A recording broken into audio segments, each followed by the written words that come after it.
Osoon hoogganaa abbaa alangaa Floriidaa hin ta'in dura waggoota 18f hojii abbaa alangaa hojjetaan ture. Pam Bondi Floriidaatti abbaa alangaa dubartii beekamtuu ishee jalqabaati. Bara 2012tti Bondiin yommuu jalqaba filatamtu waan sagalee Ameerikaatti dubbatte kunoo. Wanti an ta'uu barbaadu hundi hoogganaa abbaa alangaa ta'uudha. Kanuma waan an irratti xiyyeeffadhus sanuma. Baay'een kutannoo qaba, kaka'umsan qaba. An abbaa alangaadha. Bara 2016tti yaa'iin biyyaalessaa paartii warra Rippaabilikaanii isa Trump irratti kaadhimamaa pirezidaantii paartichaa ta'ee filannoo pirezidaantii isa jalqabaa osoo hin mo'atiin ji'oota 3 dura Bondiin haasaa taasifteetti. Doonaaldin nan beeka.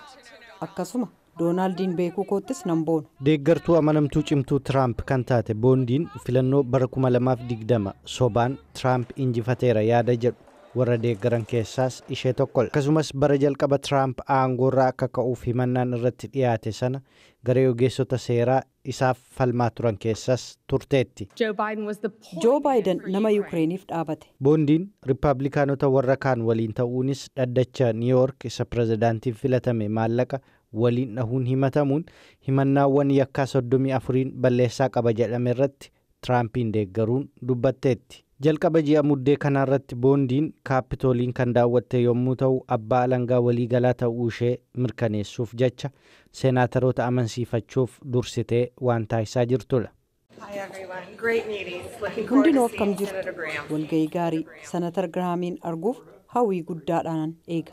I want to make sure that we restore the reputation of these.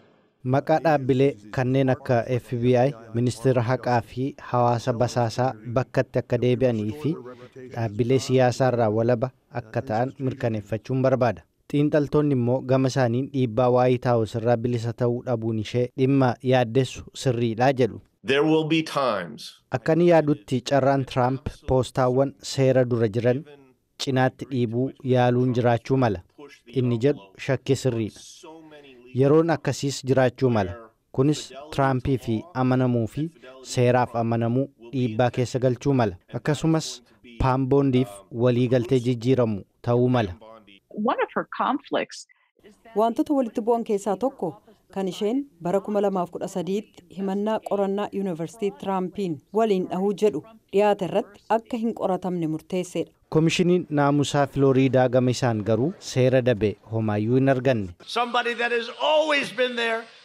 Namni tokko kan yeroo hundaa achi ture abbaan alangaa waliigalaa Floriidaa duraanii karaa biraatiin waan barbaadde hunda qabaachuu dandeessi. Bondiin yeroo ammaa dhaabbata Ballard Partners kan Washington DC'tti hojii dhiibbaa uumuu yookaan aangawoota amansiisuu irratti hojjetu waliin jirti. Akka xiinxaltoonni jedhanitti immoo abbaa alangaa waliigalaa yookaan ministeera haqaa ta'uu isheen dura seenaataroonni maamiloota ishee bebbeekamoo ta'an gaafachuu danda'uu jedhu.